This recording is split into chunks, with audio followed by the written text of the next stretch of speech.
हिमाचल भाजपा ने 2014 व 19 की तरह एक बार फिर बनाई चारों सीट जीतने की रणनीति। अगला लोकसभा चुनाव बताया जा रहा है राजीव बिंदल को फिर से कमान सौंपने का भाजपा का लक्ष्य है। बीजेपी स्टेट हेडक्वार्टर में किसान मोर्चा के साथ हुई बैठक में पूर्व सीएम जयराम ठाकुर और राजीव बिंदल के साथ साथ संगठन महामंत्री सिद्धार्थन व प्रदेश महामंत्री बृजलाल शर्मा जैसे प्रदेश भाजपा के थिंक टैंक कहे जाने वाले नेता भी रहे मौजूद। लास्ट ईयर हुए असेंबली इलेक्शन में कांग्रेस से मात खा चुकी हिमाचल बीजेपी को पीएम मोदी के चेहरे व उपलब्धियों की बदौलत चारों सीट पर हैट्रिक लगाने की पूरी उम्मीद। पूर्व सीएम जयराम ठाकुर ने कांग्रेस नेताओं में कोऑर्डिनेशन न होना व अधूरी गारंटी को बताया बार बार उनके दिल्ली दरबार में परेड का कारण। राजीव बिंदल बोले पीएम किसान सम्मान योजना के तहत हर साल 60,000 करोड़ जारी कर रही है भाजपा के नेतृत्व वाली केंद्र सरकार।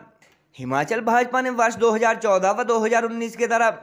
अगले साल होने वाले पार्लियामेंट इलेक्शन के लिए एक बार फिर चारों सीट जीतने के लिए रणनीति बनाना शुरू कर दी है। किसान मोर्चा की नवनियुक्त प्रदेश कार्यकारिणी के साथ BJP state headquarter Deep Kamal Shimla में हुई प्रदेश नेतृत्व की बैठक में BJP state president doctor Rajeev Bindal व पूर्व सीएम जयराम ठाकुर के साथ साथ स्टेट यूनिट का थिंक टैंक कहलाने वाले संगठन मंत्री सिद्धार्थन व प्रदेश महामंत्री बिहारी लाल शर्मा जैसे नेता भी मौजूद रहे। बैठक के बाद मीडिया को संबोधित करते हुए पूर्व मुख्यमंत्री जयराम ठाकुर ने कहा कि हिमाचल की सुखविंदर सुक्खू सरकार द्वारा फर्स्ट कैबिनेट की कमिटमेंट के बावजूद महिलाओं को पेंशन व 1 लाख सरकारी नौकरी जैसी गारंटी आज तक पूरी न किए जाने, संस्थान बंद होने व विकास कार्य ठप पड़ने से प्रदेशवासियों का कांग्रेस सरकार से मोह भंग हो चुका है। उन्होंने कहा कि जनता का मोह भंग होने, अधूरी गारंटी व कांग्रेस लीडरशिप में कोऑर्डिनेशन न होने के चलते बार बार सुक्खू सरकार व कांग्रेस की स्टेट लीडरशिप की दिल्ली दरबार में परेड हो रही है। भाजपा के प्रदेश अध्यक्ष डॉक्टर राजीव बिंदल ने कहा कि 24 के पार्लियामेंट इलेक्शन के लिए सभी मंडल इकाइयों व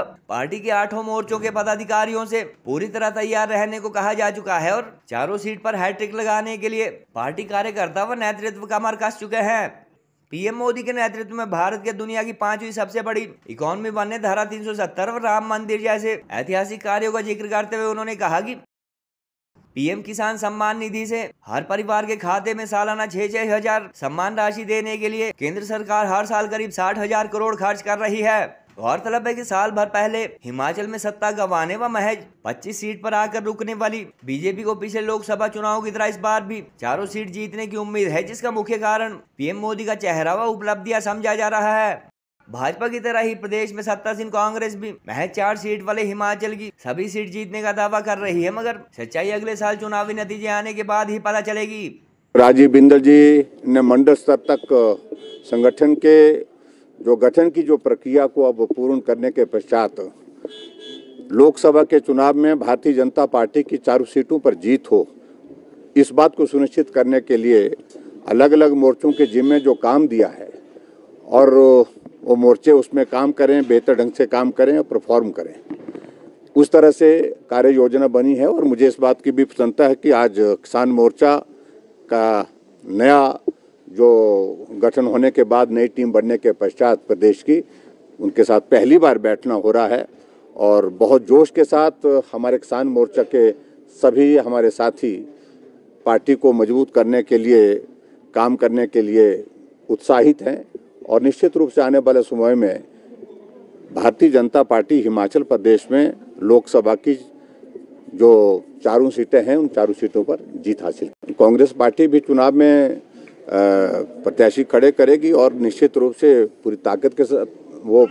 आप जैसे बात कर रहे हैं वो लड़ने की, तो भारतीय जनता पार्टी भी पूरी ताकत के साथ ही लड़ेगी। और दूसरी बात मैं ये भी कहना चाहूँगा, कांग्रेस पार्टी के नेताओं को दिल्ली बुलाया गया था और दिल्ली में बैठ करके इन्हीं विषयों पर चर्चा चल रही है कि आपस में कोऑर्डिनेशन के, आपके तालमेल के जो मुद्दे हैं वो जग जाहिर हो रहे हैं। एक साल में हिमाचल प्रदेश में ज़मीनी हकीकत यह है कि काम नहीं हो पा रहे हैं, इन सारी चीज़ों को लेकर के चिंता भी वहाँ पर जाहिर हुई है। वो उन बातों का जिक्र वो नहीं करेंगे, लेकिन इतने ज़रूर है कि हमको उन सारी चीज़ में जाने की आवश्यकता नहीं। भारतीय जनता पार्टी अपने बलबूते देश में सरकार आज बना करके चला रही है और 2024 के इस चुनाव में भी अपने बलबूते, जहां हिमाचल प्रदेश की जो चारों सीटें हैं, जहां चारों सीटों पर हमने जीत हासिल की है, 14 में की है, 19 में की है और उसमें अब 24 में भी हम जीतेंगे, इतना मैं कहना चाहता हूँ। हमारे 7 मोर्चे हैं, आईटी और सोशल मीडिया 8वां मोर्चा हम इसको मानते हैं। 8 मोर्चों का संयुक्त मोर्चा बैठक भी हमारी अतिशीघ्र संपन्न होगी और ये हमारी फ्रंटल ऑर्गेनाइजेशंस हैं जो विभिन्न वर्गों के अंदर जाकर के पार्टी का संदेश देंगी। युवा मोर्चा, महिला मोर्चा, किसान मोर्चा, अनुसूचित मोर्चा, अल्पसंख्यक मोर्चा, ओबीसी मोर्चा, ट्राइबल मोर्चा और इसी तरह से आईटी और सोशल मीडिया का मोर्चा, ये पूरी ताकत और दमखम के साथ अब पूरे प्रदेश के अंदर जुटने वाले हैं। उसी तैयारी के लिए हम लोग आज बैठे।